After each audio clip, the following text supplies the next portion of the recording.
Good bad ugly நம்ம தலையோடது, sorry நம்ம ஏகேவோடது. Directed by Adhik Ravichandran. டைரக்டராக படத்துக்குள்ளேயே போயிடுவோம். படம் ஃபர்ஸ்ட் ஆஃப் ஆல் என்ன சொல்லணும்னா, ஃபேன்ஸுக்கான ஒரு செம்ம ட்ரீட்டு. தேட்டரில் நீங்கள் ஒரு ஃபேனாக இருந்தீங்கன்னா ஃபேன் பை சம்பவம்னு கூட சொல்லலாம். ஏன்னா ஆதிக் வந்து ஒரு ஃபேனாக அஜித்தை வந்து எப்படிலாம் ரசிச்சிருப்பாரோ அதெல்லாம் ரீக்ரியேட் பண்ணலாம் அப்படின்னு சொல்லி படம் ஃபுல்லாக வச்சு செஞ்சுருக்காங்க. படத்தில் நிறையா அந்த வாவ் ஃபேக்டர்னு சொல்லுவாங்களா, அதெல்லாம் அங்கங்கே அப்படியே தூவி விட்டு படம் ஃபுல்லாக என்கேஜாகவே ஃபுல் அண்ட் ஃபுல் கொண்டு போயிருக்காரு. ஸோ ஃபேன்ஸுக்கெலாம் வந்து செம்ம ட்ரீட்டாக இருக்கும் இந்த குட் பேட் அக்லி படத்தில். வந்து வேறு என்ன நோட்டபுளாக இருக்குன்னா, நிறையா ரெஃபரன்ஸ் வந்து வச்சுருக்காங்க. படம் பார்த்தவங்களாம் ஃபஸ்ட்டு என்கிட்ட வந்து சொல்லிட்டு இருந்தாங்க, இந்த மாதிரி படத்தில் ரெஃபரன்ஸ் இருக்குது அப்படின்னு. படத்துலலாம் ரெஃபரன்ஸ் கிடையாது, ரெஃபரன்ஸில் தான் படமே. ஆனால் அது தப்பாக தெரில. சரி நல்லா தானே இருக்குது அப்படின்னு நம்மளும் ஆடியன்ஸும் ஏற்றுக்கிற மாதிரி இருக்கும். அங்கே ரிப்பீட்டடாக வந்தாலுமே சரி ஓகே நல்லா தானே இருக்குது, இதில் என்ன தப்பு அப்படின்ற மாதிரி இருக்கும். அப்புறம் வந்து படத்தில் ஓவரால் நீங்கள் வந்து இந்த என்ன மீன் வந்து பறந்துட்டுருக்கு, குறி வந்து தண்ணிக்குள்ளே நீச்சல் அடிச்சிட்ருக்கு அப்படின்ற மாதிரிலாம் இருந்தாலுமே நீங்கள் லாஜிக்லாம் பார்க்கவே கூடாது. லாஜிக்லாம் பார்த்தீங்கன்னா வந்து படம் உங்களுக்கு படத்துக்குள்ளே போகவே முடியாது.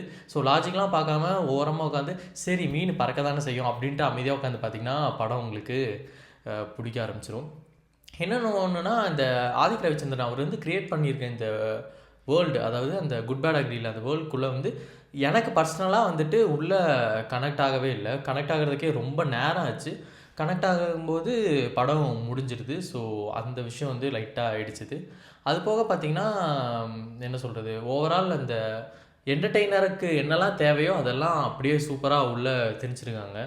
பாட்டு, பிஜிஎம்மு அதெல்லாம் நம்ம லாஸ்ட்டில் பேசுவோம். ஆக்டிங் வைஸ் சொல்லணும்னா அஜித் வந்து வின்டேஜ் அஜித்தை வந்து இதை உள்ளே கொண்டு வந்திருக்காரு. பார்க்கவே ரொம்ப சூப்பராக இருந்துச்சு. அஜித்தை வந்து இவ்வளோ நாள் இதுக்கு தானே வெயிட் பண்ணிகிட்டு இருந்தோம் பார்க்குறதுக்கு அப்படின்ற மாதிரி சூப்பராக அஜித்திட்டேருந்து நிறையா இன்புட்ஸ் வாங்கி அவரோட வின்டேஜ் ஸ்டைலு, அவரோட ரியாக்ஷன்ஸு, அவர் சிரிக்கிறது, கோவப்படுறது, அப்புறம் ஃபன்னாக பேசுகிறது, அது எல்லாமே படத்துக்குள்ளே கொண்டு வந்திருக்காரு ஆதிக் ரவிச்சந்திரன். மற்றபடி படத்தோட plot, DOP, writing, screenplay, dialogues இதெல்லாம் வந்துட்டு எதுவுமே கிடையாது. போனோமா 150 ரூபா கொடுத்தோமா ஓகே, ஒரு 2 மணி நேரம் என்டர்டெய்னராக அவ்வளோதான் படம். மற்றபடி வேறு எதுவுமே கிடையாது. அதான் சொல்கிறேன், ஃபேன்ஸ் எல்லாம் வந்துட்டு தேட்டரில் செலிப்ரேட் பண்ணிகிட்ருக்காங்க இன்னுமே.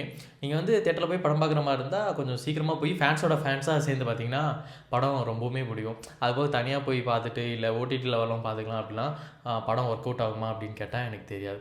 இப்போ யங்ஸ்டர்ஸாக நம்ம போகும்போது ஆதிக்கு வந்து ஆல்ரெடி ஒரு இன்டர்வியூலேயே சொல்லியிருக்காரு, நான் யங்ஸ்டர்ஸ்க்காக தான் வந்து படம் பண்ணுறேன், நான் சர்வைவுக்காக தான் படம் பண்ணுறேன், மற்றபடி இந்த ஆர்ட்டு, கலைநயம், சினிமாட்டிக் அதுக்காகலாம் நான் படம் பண்ணுறது கிடையாது அப்படின்னு சொல்லிக்காரு. பரவாயில்ல, இவர் ஒத்துக்கிட்டு நமக்கு இப்படி ஒரு அவுட் கொடுக்குறனால அது பிரச்சனையே கிடையாது.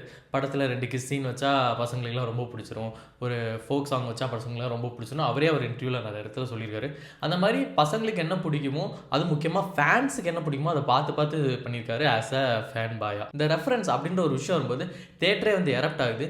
ஏன்னா இந்த குட் பேட் அக்லியில் மட்டும் இல்லாமல் நிறைய படங்களில் இந்த ரெஃபரன்ஸ்லாம் யூஸ் பண்ணும்போது நம்ம ஆல்ரெடி பார்த்து பிடிச்சி போய் நம்ம வந்து நம்ம மனசில் ஒரு இடம் பிடிச்சிருக்கும், ஒரு சீனோ இல்லை ஒரு கேரக்டரோ இல்லை ஒரு பீஜமோ, அது திருப்பி நம்ம அன்எக்ஸ்பெக்டடாக ஒரு ஸ்க்ரீனில் பார்க்கும்போது நமக்கு உள்ளே இருந்து அந்த ஒரு எழுச்சி உண்டாகும். அதனால் ரெஃபரன்ஸ் வந்து நிறைய இடத்துல வேலை செய்யுது. அது போக படத்தில் நிறையா பேர் இருக்காங்க. சிம்ரன் இருக்காங்க, அப்புறம் த்ரிஷா இருக்காங்க, அதுக்கப்புறம் ஜாக்கி ஷ்ராஃப் இருக்காங்க, இன்னும் நிறைய பேர் இருக்காங்க, அப்புறம் பிரசன்னா இருக்கார். இந்த மாதிரி நிறையா க்ரூஸ் உள்ளே இருந்தாலுமே அர்ஜுன் தாஸ் வந்து சூப்பராக அவரோட ரோலை வந்து ப்ளே பண்ணியிருக்காரு, சூப்பராக நடிச்சிருக்காரு. சரி, இவர்கிட்டேருந்து இன்னும் ஆக்டிங் வாங்கலாம் அப்படின்ற மாதிரி நமக்கு நல்லா காமிச்சிருக்காரு. லாஜிக் மிஸ்டேக்ஸ்லாம் இருந்தாலுமே படம் ஓவராலாக என்கேஜாக இருக்கனால அதெல்லாம் கண்டுக்கான பரவாயில்ல இருந்துட்டு போட்டோம் அப்படின்ற மாதிரி தான் உங்களுக்கு இருக்கும். மற்றபடி ஓவரால் நீங்கள் ஃபேமிலியோடு போய் பார்க்கலாமான்னு கேட்டால், உங்கள் குடும்பமே ஒரு அஜித் ரசிகராக இருந்தால் கண்டிப்பாக நீங்கள் போய் பார்க்கலாம். அதுவும் இல்லாமல் நீங்கள் அஜித் ரசிகராக இல்லைனா கூட நீங்கள் ஒரு யங்ஸ்டராக இருந்து போய் படத்தை பார்த்தீங்கன்னா உங்களுக்கு பிடிக்கும். மற்றபடி உங்கள் ஃபேமிலியில் வந்து எல்லோரும் நியூட்ரல் ஆடியன்ஸ் தான், கொஞ்சம் பெரியவங்க தான் இருக்காங்க, அவங்கள கூப்பிட்டு போகலாமான்னு கேட்டால் அது உங்களோட விருப்பம். ஏன்னா அவங்களுக்குலாம் படம் பிடிக்குமா என்னன்னு தெரில. அதான் நான் சொன்னல, இந்த கதை, திரைக்கதை, வசனம், பிளாட்டு, காமெடி அதெல்லாம் வந்துட்டு ஒரு அது பெரியவங்க வந்து அதிகமாக எதிர்பார்ப்பாங்க. அவங்களாம் கொண்டு போய் உள்ளே உட்கார வச்சிங்கன்னா பேக்ரவுண்ட் ஸ்கோருக்கே வந்து இரிட்டேட் ஆகிட்டு கடுப்பாயிருவாங்கன்னு நினைக்கிறேன். ஏன்னா அது எல்லாருக்கிட்டேயும் போய் சேருமா என்னன்னு எனக்கு தெரில. சரி, இப்போ வந்து மியூசிக் வருவோம். Music by GV Prakash. GV Prakash வந்து அவரோட வேற ஒரு வெர்ஷனாக இந்த குட் பேட் அக்லியில் வந்து கொண்டு வந்திருக்காரு. படம் ரிலீஸ் ஆகிறதுக்கு முன்னாடியே ட்ராக்ஸ் ரிலீஸ் ஆச்சு. நான் வந்து எல்லாமே டெய்லி வந்து கேட்பேன் ரிப்பீட்டடாக. ஜாலியாக இருக்கும் அது கேட்கும்போது. நல்லா பேஸ் பூஸ்டாக இருக்கும். போட்டோன்னா நச்சுன்னு தெரிக்கிற மாதிரி இருக்கும். ஒரு டெம்ப்ளேட் இருக்கும்ல, ஒரு கீபோர்டில் வந்து ஃபயர் வந்துட்டு இருக்கும், ஒருத்தர் வந்து வாசிட்டு இருப்பார். அது வந்து இந்த இதுக்கு கரெக்டாக செட் ஆகும்னு நினைக்கிறேன். ஏன்னா ஜிவி தரமான சம்பவம் பண்ணியிருக்காரு. ஜிவியோட வேற ஒரு வெர்ஷனை வந்து இந்த குட் பேட் அக்லியில் காமிச்சிருக்காரு. இந்த ஆதிக் ரவிச்சந்திரன் ஜிவி இவங்களோட காம்போ வந்து நல்லா பின்னி பிணைஞ்சு சும்மா நச்சுன்னு இருக்குது. தேட்டரில் அதுவும் பிளாஸ்டாக இருக்குது. இந்த புலி புலி புலின்னு ஒரு ட்ராக் இருக்குது. அதுக்கப்புறம் அஜித் அவரோட இன்ட்ரோ சாங் ஒன்று இருக்குது. எல்லாமே வந்து எதுவுமே குறை சொல்கிற மாதிரி கிடையாது. எல்லாமே வந்து சூப்பராக இருக்குது. அதுவும் தேட்டர்லலாம் வந்துட்டு ஃபயராக இருக்கும். பேஸ் எல்லாம் எக்ரி ஒரு மாதிரி செம்ம செலிப்ரேஷனாக இருந்துச்சு ட்ராக்ஸ் எல்லாமே. ஆனால் நான் எப்போவும் சொல்கிறேன், பெரியவங்களை கூட்டு போய் அதெல்லாம் பார்த்துட்டு இருந்தீங்கன்னா என்னடா இது பாட்டாடா இது அப்படின்ற மாதிரி ஆயிரும். அப்புறம் பேக்ரவுண்ட் ஸ்கோர் பார்த்தீங்கன்னா படம் ஸ்டார்டிங்லேருந்து இப்படியே ஏறுது கடைசி வரைக்கும் ஏறிட்டே தான் போயிட்டுருக்கே தவிர ஒரு இடத்துல கூட இப்படி இறங்கி ஏறி அதெல்லாம் ஒன்றுமே கிடையாது. நல்லா எலிவேட் பண்ணி கடைசி வரைக்கும் பிஜிஎம் இப்படியே மேலே ஏற்றிட்டே வந்துட்டு இருந்திருக்காரு. ஸோ ஆதிக் ஜிவி காம்போ வந்து தரமான ஒரு சம்பவம் தான் இந்த குட் பேட் அக்லியில். எல்லாத்துக்கும் பிடிமான்னு கேட்டால் அது எனக்கு தெரில. ஆனால் தேட்டரில் போய் ஒரு 150 ரூபாய்க்கு நான் ஒரு என்டர்டெய்னர் பார்த்துட்டு வரணும்ப்பா, நான் ஒரு ஜாலியாக இருந்துட்டு வரணும் அப்படின்னு நீங்கள் உள்ளே போனீங்கன்னா உங்களுக்கு ஒரு நல்ல ஒரு ட்ரீட்டாக இருக்கும். ஸோ படத்தில் என்ன தான் நெகட்டிவ்ஸ் இருந்தாலும் ஒரு என்டர்டெய்னராக பார்க்கும்போது படம் ஓகே தான்.